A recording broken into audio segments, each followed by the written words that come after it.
Audience attraction. Audience attraction. It's nice to have an audience, but the funny thing is you have to attract one, and which is not easy. It's not. It's not impossible. It's not. It's not really hard, but it's not simple, and it takes some work, and it takes three things really. It takes consistency, persistence, and the third one's optional. Money. You could use money to get an audience. And I'm going to go through 5 ways that I'm building my audience right now. And I'm going to share them with you and just talk about some of the ways that you might use them and how they might apply to different kinds of artists or businesses. These are, audience attraction is really something that we do in business. But as artists, we make things, we produce things, we create things, we write things. It would be nice if people saw them, heard them, read them, watched them, right? Be nice.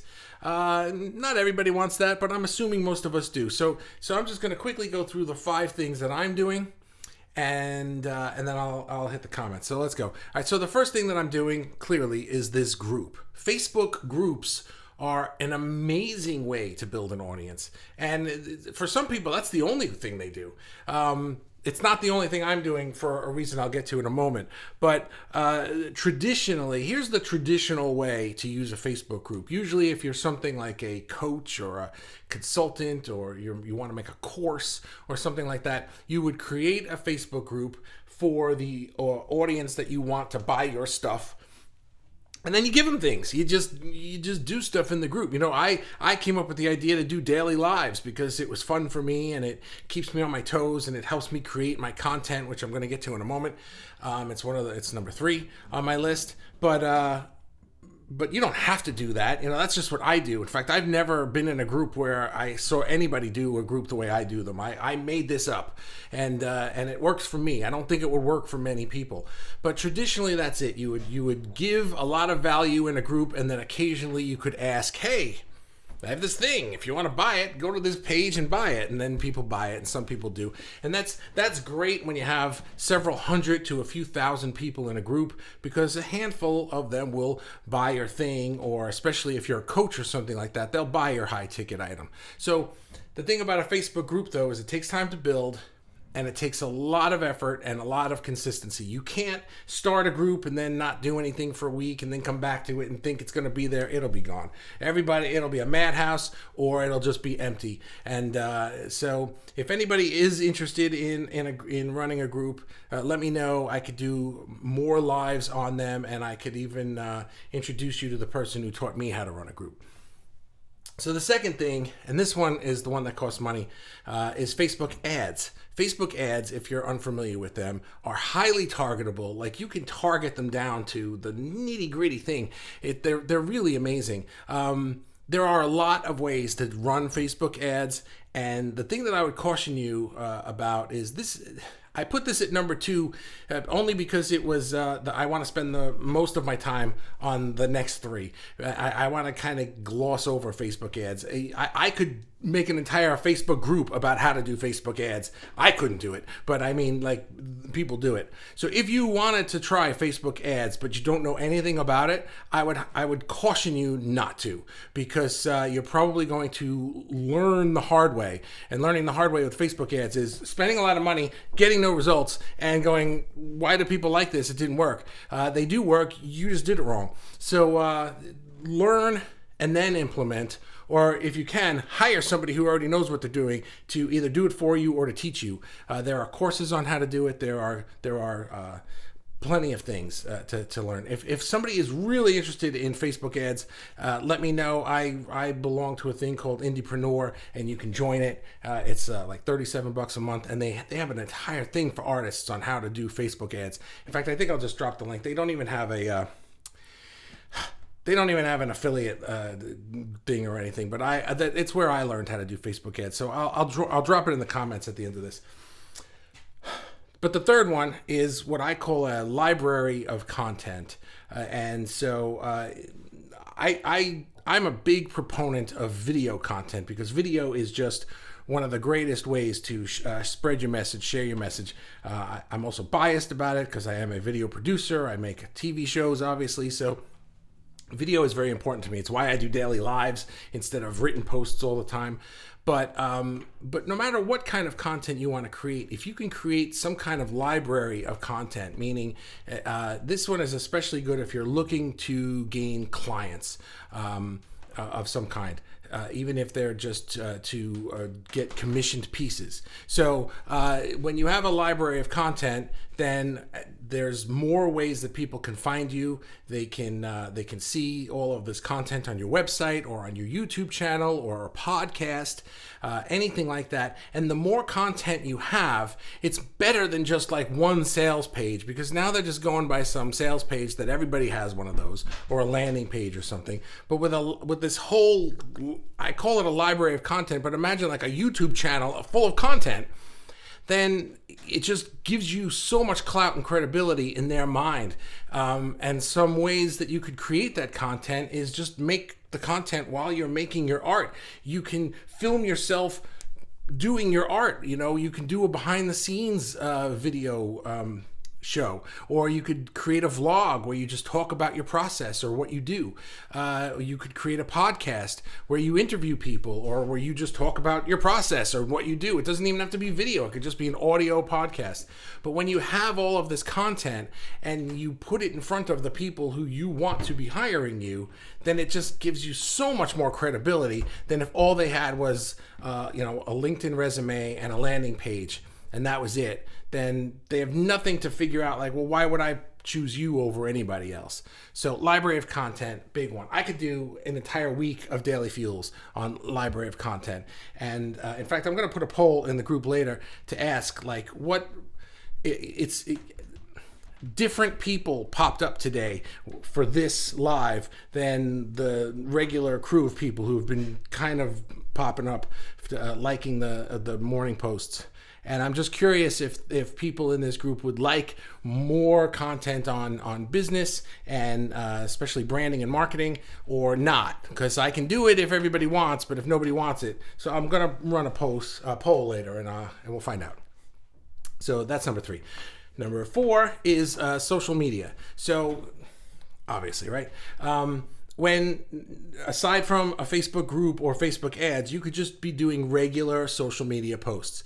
And one of the greatest things you could do is other people's Facebook groups. So when you're, take for example this group, right? I don't like people, marketing themselves in here. That's not allowed, because nobody wants to be in a group and just see a lot of spam. So, but when you're when you're in a group and you're sharing content all the time, well, other people get to know you, and I'm sure that you've probably become friends with other people in this group, or you network with each other, or you have conversations. And then when you need something, who do you turn to? You turn to your network of people. So you can do that in other groups.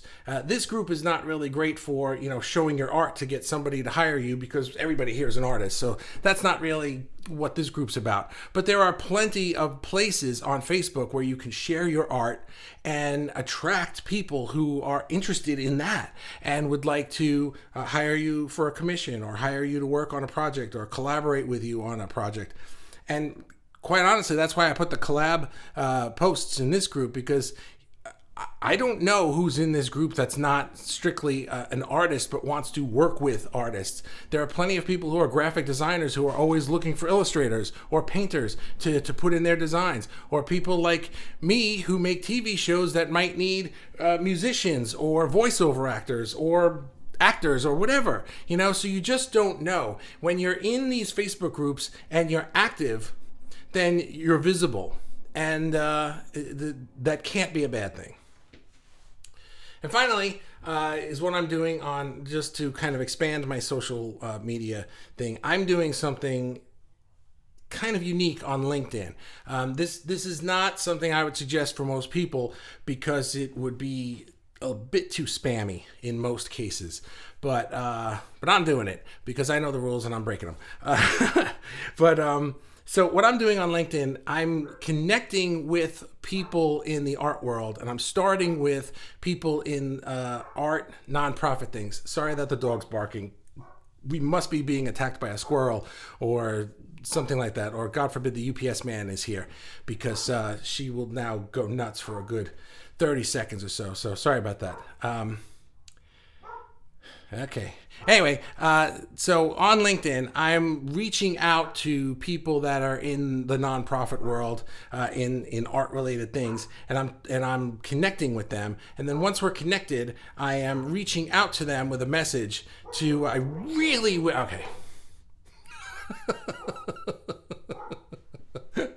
It's not like anyone upstairs could go and get her to be quiet or anything like that. I just have to suffer through this and listen to the dog.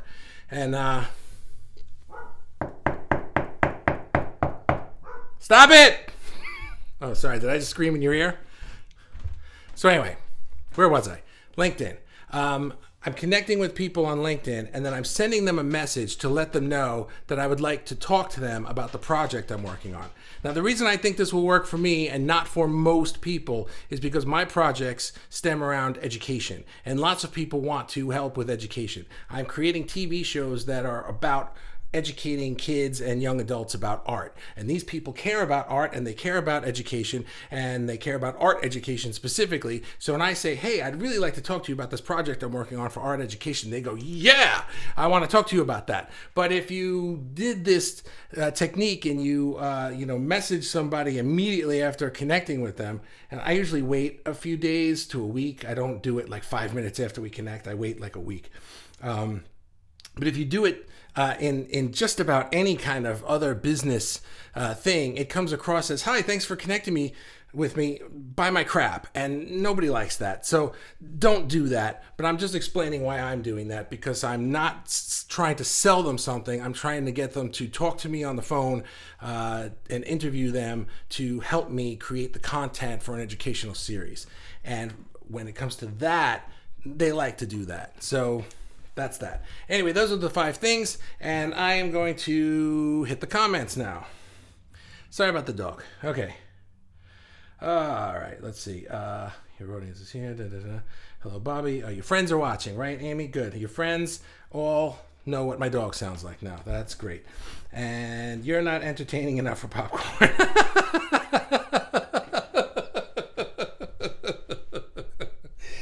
And let's see, Ray gets booted out of the group. Okay, good. That's good. Thank you for that. That's a good laugh. Mikey says, my Facebook group. Okay. You have a Facebook group for music. Oh, that's cool. YouTube channel. Hello, says Hector. Hello, how you doing there, bud? Kirsten, I've always wanted to do a time-lapse video. That's really cool. That's really, really cool. So, yeah, I'm assuming you mean like on a painting or a drawing or something. So, yeah, the only thing I would say about that is set it up on a tripod or somewhere where the camera will not move. You don't want any movement in the camera. It'll ruin the effect. Unless you've got it on one of those things that moves like perfectly, and then you get like a hyperlapse where the camera also goes, but you can't do that by hand. It'll look horrible. So, put it on a shelf, lean it on a book, put it on a tripod, whatever you got, as long as the camera does not move the entire time. And that would be really, really cool. Let's see. Made all 5 of my dogs bark too. Must be something awful. I'm sure it was, that sounded like a delivery. We probably got a UPS package or something like that. Dogs barking here lots too. It's fireworks week here. Fireworks week? Why? I'm from New York in America. We know nothing about other countries. They barely exist to us. So if you've got like a holiday going on, I don't know about it. What's going on that you got fireworks? That's interesting. We do that in July, obviously, 4th of July, when we left you people, Amy, but and your friends. We left, and now we do fireworks in July for that. But I don't know why you do fireworks now, so that would be nice to know. Mikey, all in. Okay, oh yeah, Mikey and I connected on LinkedIn today, and so did Kirsten and I. By the way, if anybody connects, is on LinkedIn, let me know that you're on LinkedIn. I'd like to connect with people on LinkedIn. My dad is here. I have no sound. Turn up your volume. I don't know how to help you with that, Dad. Sorry. That's funny. Okay. I'm in it for the laughs as well as the hand rubbing thing. Cool. Thanks. And Amy, they laughed at your dogs barking. fab amount of information for expanding audience. Thank you. Oh, thank you. You're very welcome. Yeah, like I said, I went through those fast. I'm gonna do a poll and see like what people want to know, because I could do a daily fuel on each one of these and expand on all of them. But I'm just kind of like throwing the idea out there just to see if anyone was into it. It looks like we got a decent sized audience today, and then I'll see, you know, like who watches it and comments in the replay. But you know, I want the daily fuels to be what you guys wanna watch and hang out to talk about. Otherwise, I'd be talking to nobody. And, you know, so today when I did this, a whole bunch of different people popped up. And so I would just be interested to see, like, well, maybe there are things I'm not talking about that other people in the group would like me to. And so I'll do that poll. 5th November. Oh, right. Yeah. The Guy Fawkes thing. He tried to blow up Parliament. I do know about that. That's the 5th of November. That's today. Yeah, I forgot about that. Yeah, see, and we're in the middle of an election here, and so we're not even thinking about anything. Anyway, that's it. All right, very good. That was the last comment. So, Amy, you get the booby prize today. You know what? I'll send a booby prize for you and all your friends. You all get one. Just watch your mail. I guess you call it the post there. What do you call it? I don't even know. And just watch for that. It'll show up one of these days. Just every day, just check your mailbox. It'll be there before you know it. You and all your friends, all of you, just check your mailbox. It'll be there. The booby prize. All right, guys. I thank you very much for hanging out with me today, and I will see you tomorrow. Yeah, tomorrow. Good. Bye.